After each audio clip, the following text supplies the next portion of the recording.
नमस्ते, हामी छौँ मुस्ताङको अर्को एउटा भ्यू पोइन्ट, अर्को एउटा पर्यटकीय गन्तव्यमा। यो लुब्रा जाने बाटो हो, लुब्रा गाउँ जाने बाटोमा। यहाँबाट पनि यति राम्रो भ्यू देखिन्छ। यो पारिपट्टिको जुन पहाड छ यो यार्सा गुम्बा टिप्ने पहाड हो, मुस्ताङमा यार्सा गुम्बा टिप्ने पहाड।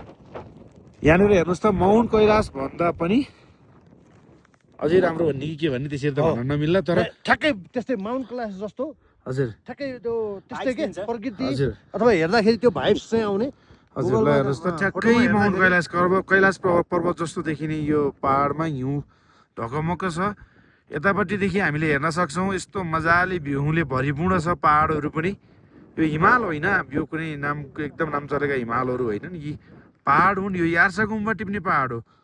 इट्स अराउन्ड 4500 मिटर है। त्यसको चुचुरो छ नि, त्यो लगभग 4500 मिटरको चुचुरो हो भने। यतातिर फेरि एकदमै नामै चलेका हिमालहरू यता छन्, धौलागिरी हिम श्रृङ्खला, त्यसको बिसाइडमा टुकुचे पिक गर्दै विभिन्न हिम श्रृङ्खलाहरू हामीले यहाँबाट देख्न पाउँछौँ। निलगिरी हिमाल भने यहाँबाट छुट्टीमा छ होइन हजुर? हो हजुर, यहाँबाट निलगिरी चाहिँ यतापट्टि पर्नुहुन्छ हजुर, अनि हामी चाहिँ अब यो धौलागिरी हजुर लगायत त्यो अन्य पहाडमा भएको। यहाँ आइपुग्दा कस्तो लागिरहेछ हजुरलाई? एकदम अझ एकदम त्यो हुन्छ नि हजुर, यो टपबाट लगभग वरिपरि हिउँ जस्तो के हो नि, त्यो टाइपको। तल बस्दाखेरि हामी एक साइडमा धौलागिरी एक साइडमा निलगिरी देखिरहेको थियौँ भने हजुर अर्को साइडमा अब अलिकति नाङ्गो होचो डाँडाहरू मात्रै देखिन्थ्यो भने ओहो। यो ठाउँबाट त अझ वरिपरि हजुर पुरै हिउँ नै हिउँ भएको हुनाले र हामी आउने बेलामा बाटोमा पनि त्यहाँ हिउँहरू बाटोकै छेउमा पनि हिउँहरू भएको हुनाले अझ एकदम बढी रमणीय एकदम मनोरञ्जनवाला लाग्यो।